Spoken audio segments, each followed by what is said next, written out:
Paramount Pictures releases a new series. Disney is in trouble with its latest Marvel movie, and there is some unwelcoming news for a Star Wars series that fans want to return. Today we have a lot to talk about, and it just, as you've seen in the thumbnail, Disney is in a lot of trouble as other films are in other franchises and other production companies are actually gaining speed. And this is really interesting to see, but I wanted to start talking about the Guardians of the Galaxy Volume 3 movie. This movie is scheduled to come out May 5th of this year, and it's going to star Chris Pratt and all the other Guardians that were in the first two. And it's going to be the conclusion. This is going to be the last Guardians of the Galaxy film that we're going to have as of now. Now, it doesn't mean that we never see the Guardians of the Galaxy again in the MCU, but that does mean that this is going to be the last Guardians of the Galaxy movie for a while. I'm Star-Lord. I formed the Guardians. Met a girl, fell in love. That girl died. So yeah, they're at the end of Avengers Endgame. Gamora came back through time, so now it's going to have this dynamic where Star-Lord's going to have to try to teach Gamora about what happened with his version of Gamora, where they fell in love, and this Gamora doesn't seem like she wants to have that. So definitely going to be an interesting part of this movie. This movie comes out, like I said, on May 5th, so if you're going to see it, go ahead. But here's the real reason I wanted to talk about this film. Right now, according to the box office, it's projected to make less money than its predecessor, Guardians of the Galaxy Volume 2 made. That's pretty big news that for a conclusion of a trilogy, it's going to make less than the middle did. So that's like saying something like, okay, so I don't know a real good example because I don't know box office numbers off the top of my head, but if you were to take something that a lot of people know, The Empire Strikes Back did better than the Return of the Jedi. I don't know what the actual box office numbers are, but just think of it like that.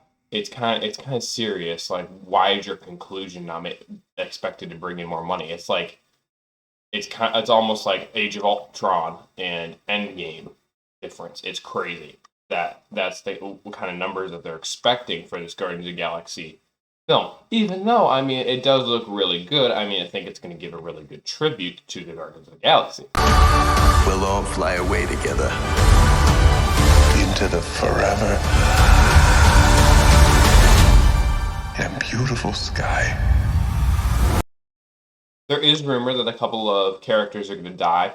People are speculating that Drax and Rocket are going to die because the Drax actor did come out and say he's done with the MCU, and Rocket just makes sense because it's going to be a Rocket origin story. So definitely going to be an emotional movie. Comes out in about less than a month now. So if you're going to see it, let me know in the comments. Let me know what you think about these box office predictions for it. But moving on from that, the Star Wars Celebration 2023 went over a couple days ago. And lots came out of that. I have another there were a lot of movies that were released. Sorry, started there. There were a lot of movies that were released. Then we had some series that were announced. But one that was missing was Obi-Wan Kenobi Season 2. Now, I've seen a lot of arguments where people don't believe we need another Obi-Wan Kenobi Season 2 because it doesn't fit the story. The way it leaves off is perfect to tie into A New Hope. I agree with that. It does really work. It works the way that it's supposed to. If you want to add another series, they did it the right way. However, me being an Obi-Wan Kenobi fan, I also want to see more Obi-Wan Kenobi. So I understand if they don't, but I really want them to. So it's kind of like really interesting because it was a great series, and Ewan McGregor and Hayden Christensen are both on board to make another one. Leave us alone. When the time comes, he must be trained. Like you trained his father?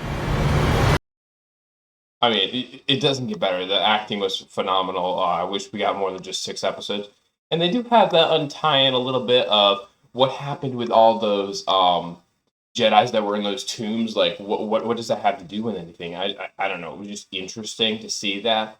So they definitely could tie that in. Or maybe Obi-Wan goes and meets Mace Windu again. I don't know. There's a lot of things that they could do, but they probably aren't going to do. So that's kind of what I'm seeing for Obi-Wan Kenobi, but you just gotta tell me this doesn't give you nostalgia to the point where you want another series of Obi-Wan Kenobi. You can't write Obi-Wan!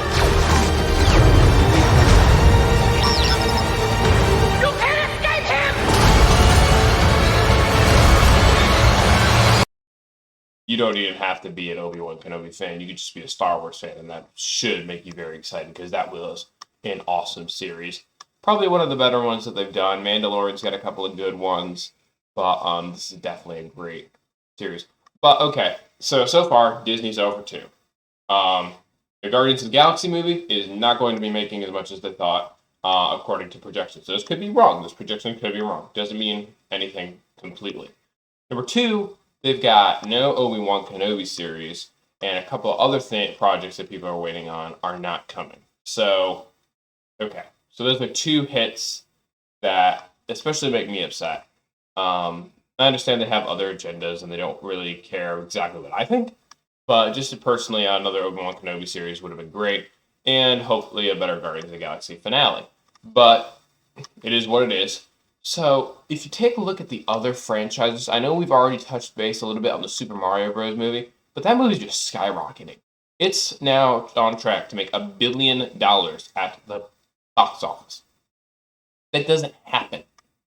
I don't think I've ever heard of that happening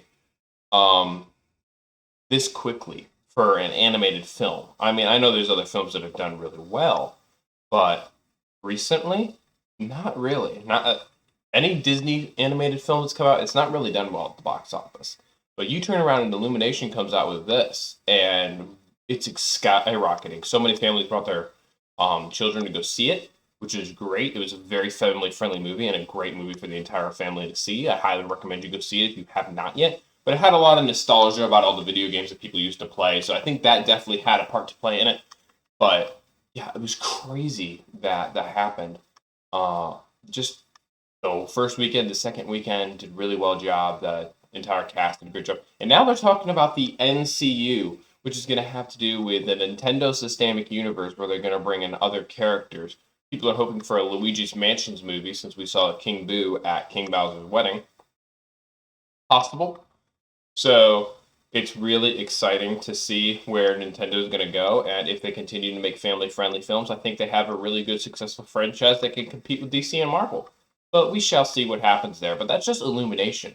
I mean, they're sitting on a jackpot with Nintendo, and they can compete with Disney with that if they do it right. So, because Disney right now, I mean, it's kind of on a low, it's going down a little bit. I mean, they can bounce back up. They have that opportunity, but a lot of people are watching these other films now, like Super Mario Bros. People didn't think that I would do well because of Chris Pratt's voice, and they thought it would bomb.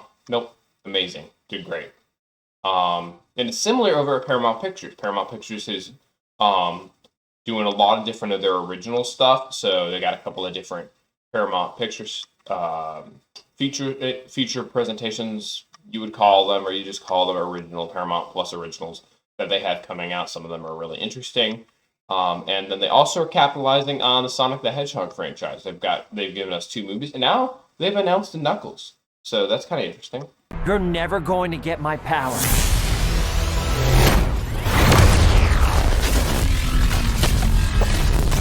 Do I look like I need your power? Yep, so we're going to get a Knuckles series on Paramount Plus. We don't have a release date on it yet, but it is going to be released on Paramount Plus exclusively. So it's going to be really great to see that. I think that they're going to extend their Sonic universe as much as they can, because, I mean, it probably got greenlighted immediately after seeing the Super Mario Bros. Success. People want to see video game characters. I think that's going to be the next generation of movies. I think people are getting very tired of superheroes, and I think a lot of people are shifting. They're shifting more toward from superheroes to like video game characters. Because, I mean, this generation grew up playing video games. I mean, the previous generation grew up reading comic books about Marvel movies and DC movies. Now I think that we're going to start to move away from that into a more video game character area, which is fine. It sounds interesting, but at the same time, it's going to create some diverse audiences because, I don't know. I mean, some people want to see more adult films, but these video game films are family friendly. So, I mean, if you're not looking to make new characters, I mean, during the 2000s, you had a lot of new characters. Woody, Buzz Lightyear, Wally. You had all these other new characters that Disney and Pixar came up with. But now all the characters, I mean, people are just making films off of like Lightyear. been around for a long time. Not really a new idea. I've heard that we're going to get a Cars 4. They're just expanding on franchises that are already out there. So, I mean, if you use that with developed characters and just continue to tell their stories, I mean, saves more work in the writing process, I guess. I don't know. But nevertheless, that's kind of what I'm thinking. Everyone's still got a little bit of competition. I think the market for movies is changing. I think we're going to be getting a lot of different films now. But I don't think it's just going to be Disney that's making great animated films anymore. I think that Paramount Pictures has a good hold, and I believe that Illumination has a great hold as well. So let me know your thoughts in the comments about all that. And thanks for listening today. If you are still with us at this point, please leave us a like and subscribe if you have not already. It means a lot to us, and I hope that you guys all have a great rest of your day. It has been an honor.